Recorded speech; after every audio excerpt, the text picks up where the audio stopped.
शर्मा परिवार में आज बड़ा ही खुशी का माहौल था, क्योंकि उनकी बहू रुक्षर ने आज घर के कुलदीपक को जन्म दिया था। भगवान ने आज सबसे बड़ी खुशी दे दी मुझे। अपने पोते का चेहरा देख लिया। अब तो मर भी जाऊं तो भी कोई गम नहीं। आप ऐसी बातें मत कीजिए माँ जी। मैं तो चाहती हूँ कि आप इसके भी बच्चों को अपनी गोद में खिलाएं। घर में खुशियों की ये बातें चल ही रही थी, तभी घर के दरवाजे पर दस्तक हुई। मधु ने जाकर दरवाजा खोला तो उनके घर के बाहर बधाई लेने के लिए किन्नर आए हुए थे। मधु ने उन्हें घर के अंदर बुलाया।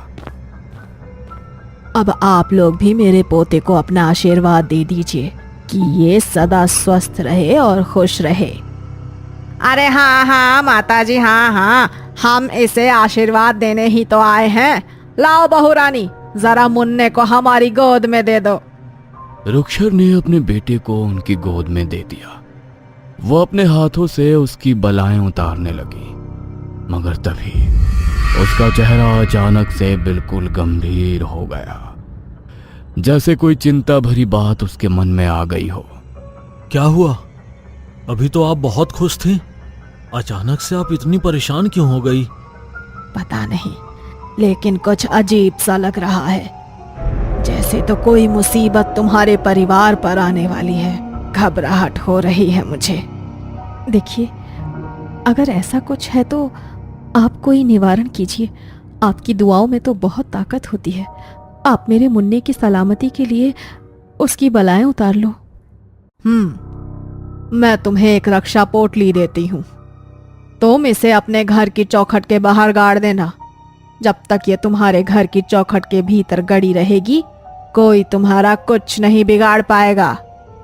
किन्नर ने रोहन के हाथ में वो रक्षा पोटली पकड़ा दी और बच्चे के सर पर अपना हाथ फेरकर वहां से शगुन लेकर चली गई। उनके जाते ही रोहन ने अपने घर के बाहर अपनी चौखट के नीचे गड्ढा करके उस रक्षा पोटली को गाड़ दिया। मगर उस किन्नर की कही हुई बातें कहीं ना कहीं अभी भी उनके दिमाग में घूम रही थी, जिससे रुक्षर का मन बार बार बेचैन हो रहा था। पता नहीं, लेकिन मुझे अभी भी बार बार घबराहट हो रही है। किन्नर माता की कही हुई बातें बस मेरे दिमाग में घूमे जा रही हैं। कौन सी अनहोनी, कैसी अनहोनी, आखिर कहना क्या चाहती थी वो? ऐसी बातों को ज्यादा ध्यान नहीं देते बहू, और वैसे भी उन्होंने हमारी रक्षा के लिए घर की चौखट के नीचे रक्षा पोटली तो गड़वा ही दी है ना, तो तू क्यों इतनी चिंता कर रही है? ज्यादा मत सोच, जो खतरा आने वाला था वो टल गया है। बस भगवान का नाम ले और मुन्ने का ध्यान रख। मधु के समझाने के बाद भी रुक्षर का मन शांत नहीं हो रहा था। रात को मुन्ने को सुलाने के बाद रुक्षर भी बहुत थक चुकी थी। वो भी आंखें बंद करके लेट गई। रात के लगभग 12:30 बजे का वक्त था।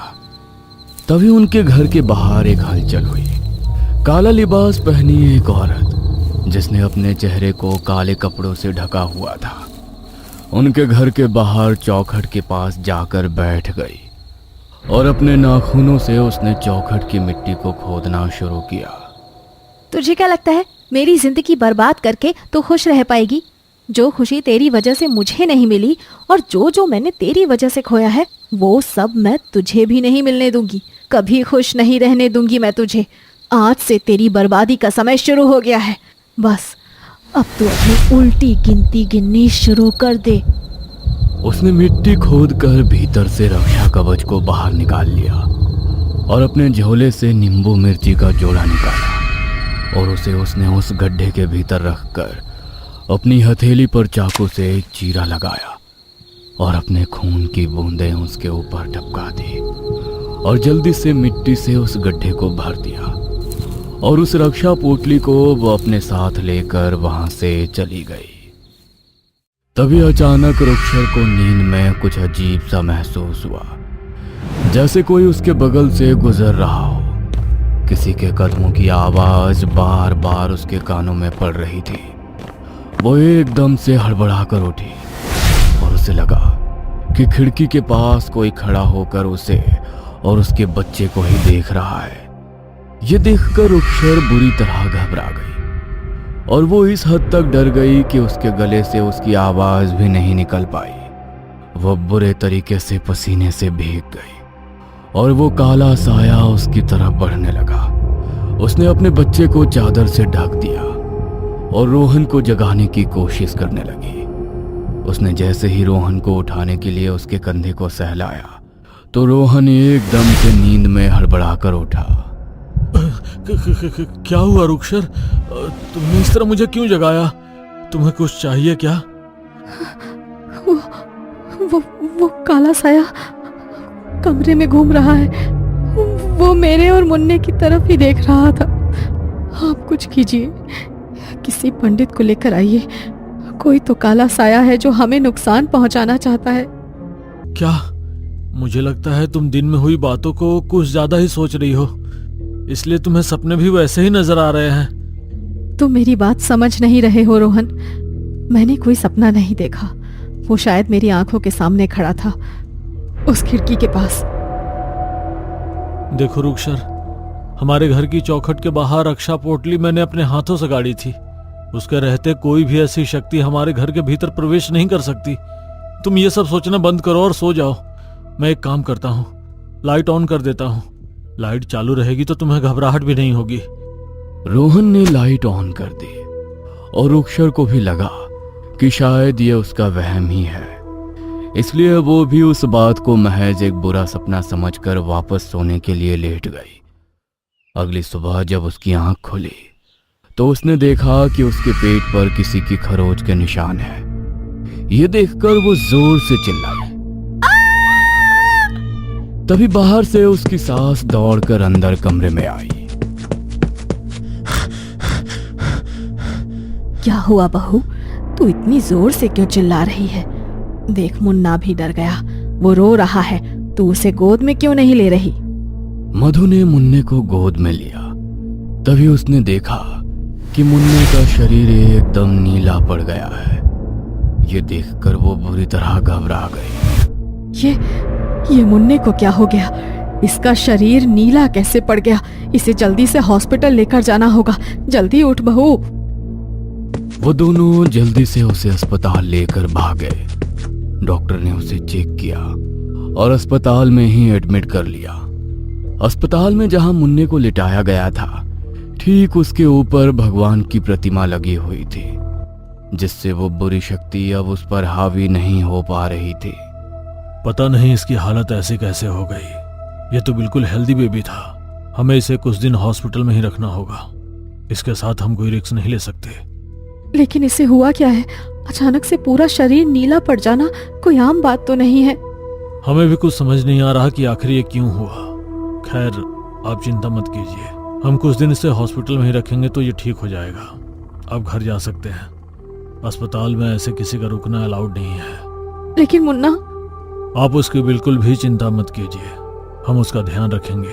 अभी उसे इन्फेक्शन से बचाना जरूरी है। आप कल उससे मिलने आ सकते हैं। रुखसर और मधु का मुन्ने को वहां छोड़कर हॉस्पिटल से वापस आने का मन तो नहीं मान रहा था, मगर डॉक्टर के कहने पर रुखसर और मधु घर वापस आ गए। लेकिन घर में कदम रखते ही उसका पूरा शरीर इतना भारी हो गया कि वो सीधी ही जमीन पर गिर पड़ी और जब उसने उठने की कोशिश की तो वो खड़ी ही नहीं हो पाई। अरे बहू, ये क्या हो गया तुझे? तू गिर कैसे गई? ले, मेरा हाथ पकड़, उठ जा। मैं उठने की कोशिश कर रही हूँ माँ जी, लेकिन मुझसे उठा ही नहीं जा रहा। ऐसा लग रहा है कि मेरे पैरों ने काम करना बंद कर दिया है। मैं खड़ी नहीं हो पा रही हूँ। क्या? हे भगवान, ये मेरे परिवार पर कैसी मुसीबतों का पहाड़ टूट पड़ा है। पहले मेरा पोता बीमार हो गया और अब बहू को क्या हो गया? मैं रोहन को फोन करके घर बुलाती हूँ। मधु रुखसर को जैसे तैसे सहारा देकर बेड पर लिटाती है और रोहन को फोन करके ऑफिस से घर बुलाती है। रोहन भी सब कुछ देखकर चौंक जाता है। मुन्ने की तबीयत इतनी खराब हो गई और तुम्हें ना जाने क्या हो गया है। तुम लोग अब मुझे फोन करके बुला रहे हो? अभी वो सब जाने दीजिए और ये सोचिए कि आखिर ये सब हो क्यों रहा है और इसे कौन ठीक करेगा। मैंने कल रात आपसे कहा था कि वो परछाई नजर आ रही है मुझे, लेकिन आपने मेरी बात नहीं सुनी। कोई काली शक्ति प्रवेश कर गई है हमारे घर के भीतर। अगर ऐसा है तो बस वो किन्नर माता ही हमारी मदद कर सकती है। हमें उनके पास जाना होगा। मेरी ऐसी हालत नहीं है माँ जी कि मैं उनके पास जा सकूं। आप उन्हें घर पर ही बुला लीजिए, तो वो घर का मुआयना भी कर लेंगी कि कहीं घर में कोई काली शक्ति प्रवेश तो नहीं कर गई। रोहन किन्नर माता को बुलाने के लिए उनके पास पहुंचता है तो पता चलता है कि वो शहर में है ही नहीं। क्या किन्नर माता शहर में नहीं है? हे भगवान, इस समय तो हमें उनकी सबसे ज्यादा जरूरत है और वो शहर में ही नहीं है। आपको कुछ पता है कि किन्नर माता कब तक लौटेंगी? देखिए, वो किसी बहुत जरूरी काम से दूसरे गांव गई हैं। आने में उन्हें एक दिन तो लग ही जाएगा। शायद कल शाम तक वो लौट आएंगी। ठीक है, वो जैसे ही आए उन्हें मेरे आने की खबर देना और उन्हें हमारे घर भेज देना। हम बहुत तकलीफ में हैं। जी, आप बिल्कुल भी चिंता मत कीजिए। किन्नर माता जैसे ही आएंगी मैं उन्हें आपके बारे में बता दूंगा। रोहन परेशान होकर वहां से अपने घर आता है, लेकिन जैसे ही वो अपने कमरे में घुसता है तो अंदर का नजारा देखकर उसके होश उड़ जाते हैं। रुक्षर अपने हाथों को मरोड़कर अपने सर को जोर जोर से दीवार पर पटक रही थी और उसके सर से रिसता हुआ खून दीवार से होते हुए जमीन पर बह रहा था। ये देखकर रोहन दौड़ता हुआ उसके पास गया। उसने जैसे ही रुक्षर को अपनी तरफ मोड़ा तो रुक्षर ने उसे इतनी जोर से धक्का दिया कि उसका सर सीधा सामने की दीवार पर जाकर लगा। उस आवाज को सुनकर मधु दौड़ती हुई अंदर आई तो अंदर का नजारा देखकर उसके पैरों तले से भी जमीन खिसक गई। ये तो क्या कर रही है बहू? ये तुझे क्या हो गया है? ये खून! रोहन तू ठीक तो है ना? हाँ माँ, मैं ठीक हूँ, मगर रुक्षक को ना जाने क्या हो गया है। ना तो मैं इसे जिंदा रहने दूंगी और ना इसके बच्चे को। इन दोनों को तो मैं अपने साथ लेकर ही जाऊंगी। पहले मुझे इसकी आंखों के सामने इसके बच्चे को खत्म करना था, लेकिन अब लगता है पहले मुझे इसे ही खत्म करना पड़ेगा। रुक्षर के मुंह से उस आवाज और उन बातों को सुनकर रोहन और मधु हैरान रह गए थे कि आखिर ये सब क्या हो रहा है। तभी रुक्षर ने मेज पर रखे वास को उठाया और उसे अपने सर पर दे मारा। उसका सर बुरी तरह से जख्मी हो चुका था, मगर वो खुद को नुकसान पहुंचाना बंद नहीं कर रही थी। रोहन और मधु ने उसे रोकने की कोशिश की तो उसने उन दोनों की गर्दन को अपने हाथों से जकड़ लिया और उन्हें किसी सामान की तरह हवा में उछाल दिया और एक छुरी उठाकर खुद को उससे छलनी करने लगी। हे भगवान, तेरे रहते ये सब क्या हो रहा है? मेरी बहू की रक्षा कर, किसी को हमारी मदद के लिए भेज भगवान, हे भगवान। मधु के इतना कहते ही उनके दरवाजे पर एक दस्तक हुई। घर का दरवाजा खुद ब खुद खुल गया और किन्नर माता घर के अंदर आई। किन्नर माता, आप तो शहर में थी ही नहीं। मैं शहर से बाहर जा नहीं पाई। शायद भगवान को पता था कि आज यहाँ मेरी ज्यादा जरूरत है। किन्नर माता ने घर के हर कोने में सिंदूर का छिड़काव किया और जैसे ही वो सिंदूर रुक्षर के ऊपर पड़ा तो वो जोर जोर से चीखने लगी और घर से बाहर भागने की कोशिश करने लगी। मगर तभी घर का दरवाजा अपने आप बंद हो गया और किन्नर माता ने अपना सिंदूर से भरा हाथ रुक्षर के सर पर रख दिया और जोर जोर से चीखती हुई रुक्षर वहीं पर बेहोश होकर गिर पड़ी। किन्नर माता ने उसे बिस्तर पर लेटाया और उसके बिस्तर के चारों कोनों पर सिंदूर से बंधन कर दिया ताकि वो वहां से उठ ना पाए। वो जल्दी से बाहर आई और उन्होंने घर के बाहर जाकर घर की चौखट के नीचे की जमीन को खोदना शुरू किया और उन्हें जिस चीज का शक था वही हुआ।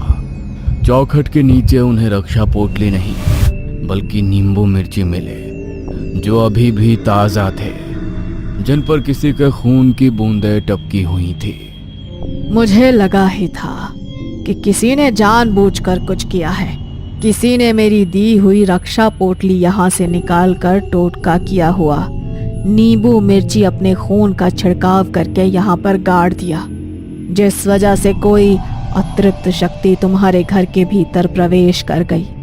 मगर अब तुम चिंता मत करो, इस शक्ति को जिसने भी तुम्हारे घर में भेजा है अभी उसी के पास वापस जाएगी। किन्नर माता ने कुछ मंत्रों का उच्चारण करते हुए वो नींबू मिर्ची घर के पीछे ले जाकर अपनी हथेली में उसे फोड़ दिया और उसे जला दिया। तभी दूर एक घर में एक लड़की की चीख सुनाई दी।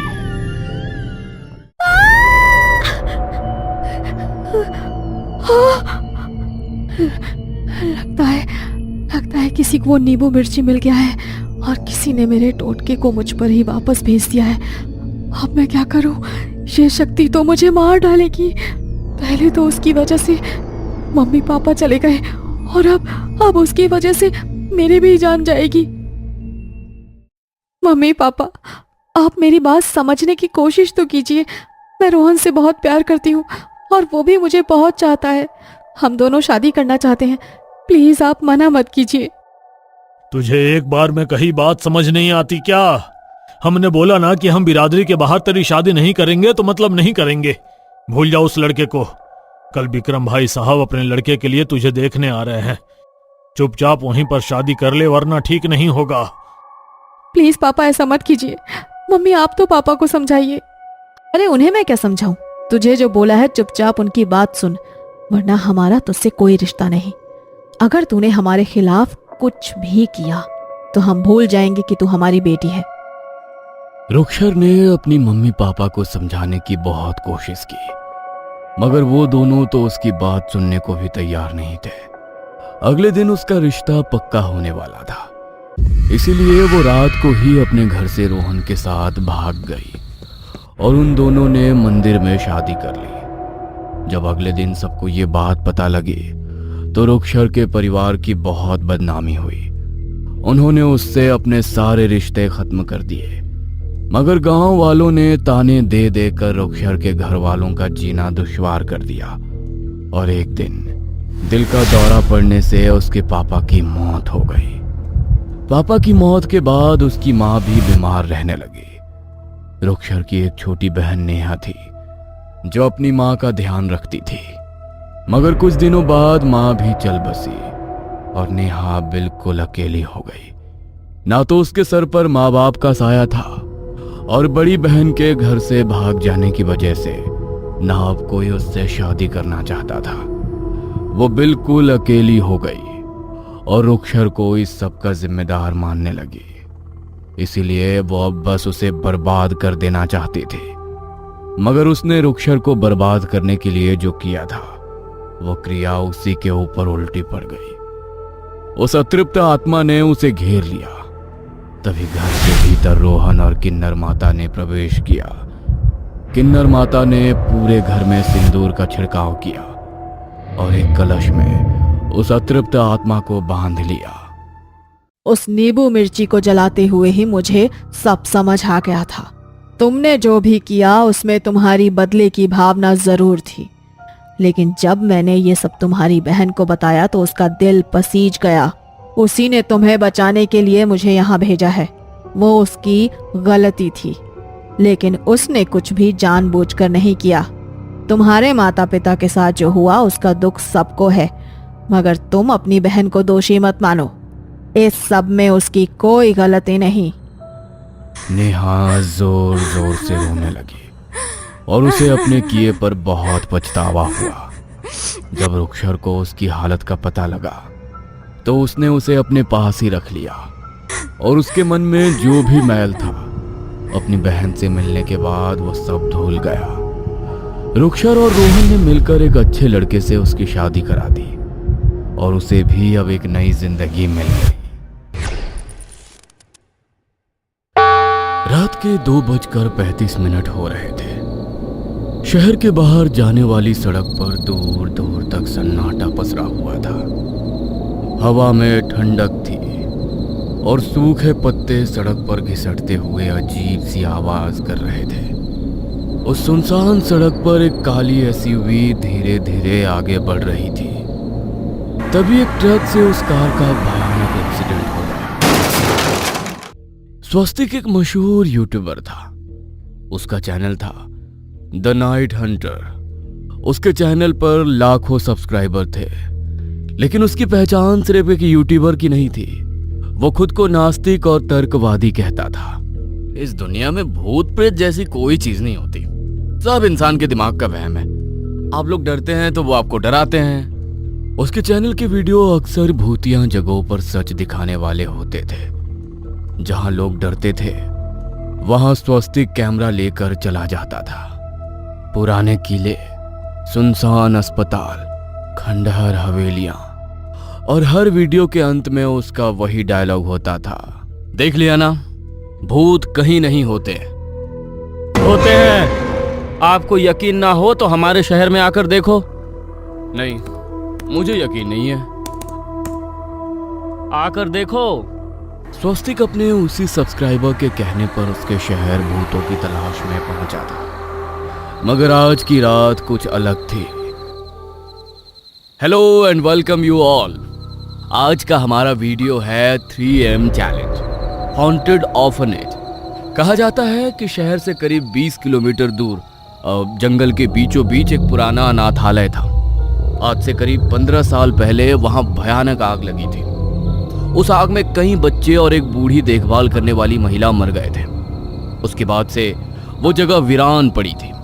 गांव वाले कहते हैं रात के समय वहां बच्चों के रोने और हंसने की आवाजें आती हैं। कोई वहां जाने की हिम्मत नहीं करता, लेकिन आज आपका स्वस्तिक वहीं जा रहा है। मिलते हैं थोड़ी देर में।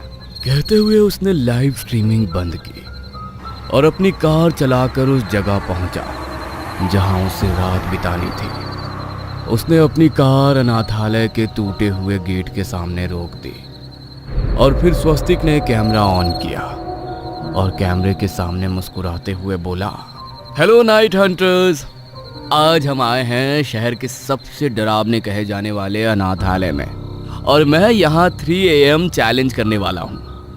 कहते हुए उसने कैमरा घुमाकर सामने का दृश्य दिखाया। टूटी हुई दीवारें, काले पड़े खिड़की के फ्रेम और जंग लगा हुआ गेट। अंदर का आंगन पूरी तरह घास और झाड़ियों से भर चुका था। अरे ये तो सच में डरावनी जगह लग रही है। लोग कहते हैं यहाँ भूत है, आज देखते हैं सच क्या है और झूठ क्या। कहते हुए वो हंसने लगा। उसने कैमरा उठाया और गेट को धक्का दिया।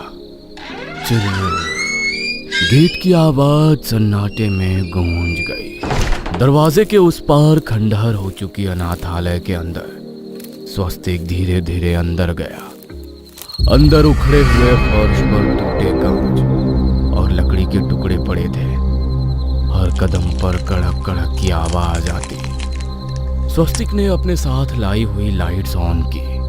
दोस्तों, किसी समय बच्चों की हंसी से गुलजार ये अनाथालय बिल्कुल वीरान है। ये देखो, इसकी दीवारों पर पुराने पेंट के निशान और बच्चों की फीकी ड्राइंग अभी भी दिखाई दे रही है। कहीं सूरज, कहीं घर, कहीं स्टिक फिगर बच्चे। उन सब ड्राइंग को देख स्वस्तिक भावुक हो गया। उसे उन बच्चों के लिए बुरा लग रहा था। लोग कहते हैं यहाँ मरे हुए बच्चों की आत्मा रहती है। वो सच है या झूठ वो तो नहीं पता, मगर यहाँ आधे जले हुए सामान और चीजें मुझे उनके होने का एहसास करा रही है। कहते हुए वो आगे बढ़ा। अचानक हवा का एक तेज झोंका आया। ऊपर लगी टूटी खिड़की धड़ाम से हिल गई। एक पल के लिए स्वस्तिक चौंक गया, फिर वो मुस्कुराया। Strange, classic horror sound. अभी समय हुआ है 2:30, यानी कि अभी हमारे पास आधा घंटा है जब हमें उनके होने का एहसास होगा। मैं कुछ तैयारियां कर लेता हूं। कहते हुए स्वस्तिक ने अपने मोबाइल को स्टैंड पर लगाकर लाइव चालू रखा और उसके बाद उसने अपने बैग से मोशन सेंसर निकाले। उन्हें वो अलग अलग कमरों में रख रहा था। अगर यहाँ कोई हलचल होगी तो ये सेंसर बीप करेगा और हमें पता चल जाएगा कि हमारे अलावा यहाँ पर कौन है। कहते हुए स्वस्तिक की निगाह कैमरे की ओर ही थी। जैसे ही कुछ मिनट बाद घड़ी में 2:55 हुए एक कमरे के सेंसर में आवाज आई, बीप। आवाज सुनकर स्वस्तिक ने तुरंत उस कमरे की ओर रुख किया। सेंसर के पास जाकर स्वस्तिक रुक गया। वो इधर उधर देखने लगा, मगर वहां पर कोई नहीं था। ओफ, हमने मिस कर दिया, या शायद कोई चूहा होगा। कहते हुए वो हंसने लगा और उस कमरे से बाहर आ गया। जैसे ही वो बाहर आया, घड़ी में 3 बज चुके थे। वो हॉल में वापस आया ही था कि कुछ सेकंड बाद बीप बीप बीप 3 कमरों के सेंसर एक साथ बज उठे। एक साथ आवाज सुन स्वस्तिक थोड़ा चौंका। ये थोड़ा अजीब है, एक साथ 3 कमरों में सेंसर कैसे बज सकते हैं? क्या एक से ज्यादा लोग हैं, या शायद हवा होगी तभी सारे सेंसर एक साथ बजने लगे। अब घड़ी में समय हो रहा था 3:07। हॉल का टेम्परेचर अचानक से कम हो गया। स्वस्तिक को ठंड लगने लगी। स्वस्तिक ने थर्मल मीटर देखा तो वो हैरान रह गया। अजीब बात है, अभी कुछ देर पहले यहाँ तापमान 24 था, अब 16 हो गया। कहते हुए उसने कैमरे की तरफ देखा। कई सारे लोग उसे देख रहे थे। उसके मोबाइल पर कमेंट आने शुरू हो गए। अरे इस तरह हमें डराओ मत, ये सब अपने वीडियो पर व्यू बढ़ाने की ट्रिक है। हे गाइस, ये क्या बोल रहे हो? मैं ये सब व्यू बढ़ाने के लिए नहीं कर रहा हूँ, बल्कि ये साबित करने के लिए कर रहा हूँ कि भूत प्रेत नहीं होते। तो फिर ये सब क्यों दिखाऊंगा मैं? दोस्तों, ये सच में थोड़ा स्ट्रेंज है। स्वस्तिक अपने चैनल पर आए सवालों के जवाब दे ही रहा था कि तभी दूर किसी कमरे से हल्की सी आवाज आई, बच्चों के हंसने की। ऐसा लगा जैसे कई सारे बच्चे एक साथ हंस रहे हो। स्वस्तिक एक पल के लिए चुप हो गया। उसके वीडियो पर व्यू बढ़ने लगे तो वो फिर हंसने लगा। रिकॉर्डेड साउंड होगा, लोग डराने के लिए लगा देते हैं, मगर हम तो इतनी सी बात से नहीं डरेंगे। अब समय हो रहा था 3:20। स्वस्तिक अभी भी मुख्य हॉल में था। यह वही जगह थी जहां कभी बच्चों का डाइनिंग एरिया था। अब वहां सिर्फ टूटी कुर्सियां और मेजें पड़ी थीं। अचानक एक कुर्सी धीरे धीरे हिली। स्वस्तिक ने कैमरा उस तरफ घुमाया, मगर वहां कुछ नहीं था, सिर्फ कुर्सी हिल रही थी।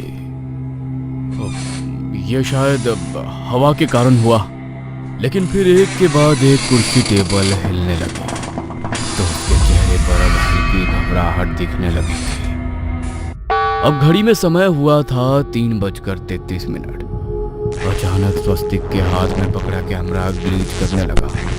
स्क्रीन पर अजीब लाइनें आने लगी। ये क्या हो रहा है? उसने कैमरे की स्क्रीन पर खुद को देखा और उसी पर उसका चेहरा सफेद पड़ गया। स्क्रीन में उसके पीछे एक बूढ़ी औरत खड़ी थी। सफेद साड़ी, चेहरे पर जले के निशान और गहरी आंखें जो सफेद थी। स्वस्तिक ने तुरंत पीछे मुड़कर देखा, वहां कोई नहीं था।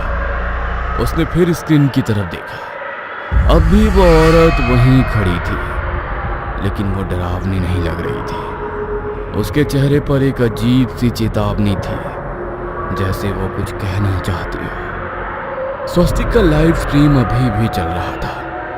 स्क्रीन पर कमेंट्स आने लगे, bro run, she is behind you. फिर एक कमेंट आया जिसे देखकर स्वस्तिक के हाथ कांपने लगे। वो कमेंट था, स्वस्तिक तो मर चुका है। जिस यूजर नेम से कमेंट था वो था स्वस्तिक ऑफिशियल। ये किसने किया? मेरा अकाउंट हैक हो गया। तभी फोन में एक नोटिफिकेशन आया। उसके अपने अकाउंट से एक नया कमेंट आया, अकाउंट हैक नहीं हुआ है, तू सच में मर गया है। कमेंट पढ़कर अचानक स्वस्तिक के दिमाग में कुछ चमका। उसे याद आया,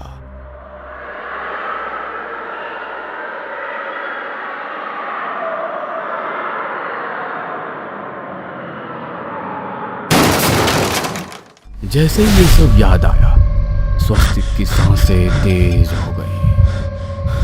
नहीं, ये सच नहीं हो सकता। वो अभी भी हॉल के बीच में खड़ा था और अचानक उसे एहसास हुआ कि उसके पैर जमीन पर नहीं हवा में थे।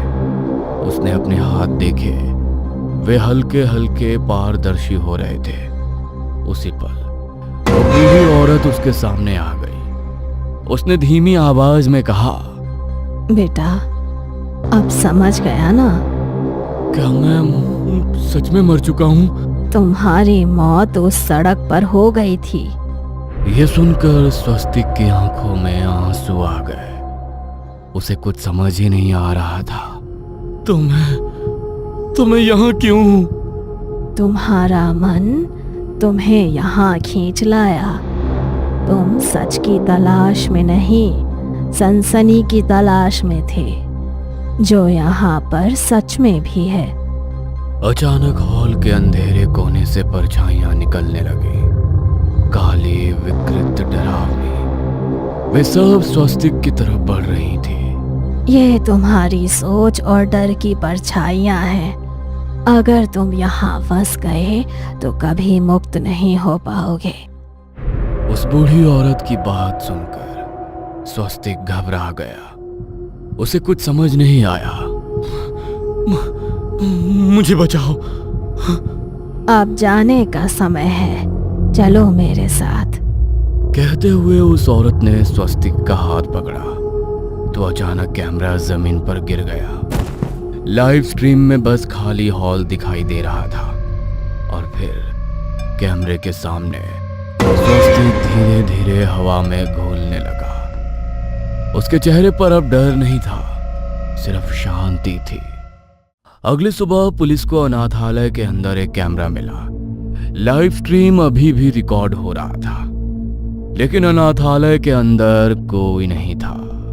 रात के 2:20 पर एक यूट्यूबर का एक्सीडेंट से मौत हो गई। उसका नाम स्वस्तिक था और उसके चैनल पर आखिरी वीडियो का टाइटल था 3AM challenge the night Hunter. उसकी मौत हो गई तो कैमरा यहां पर कैसे आया?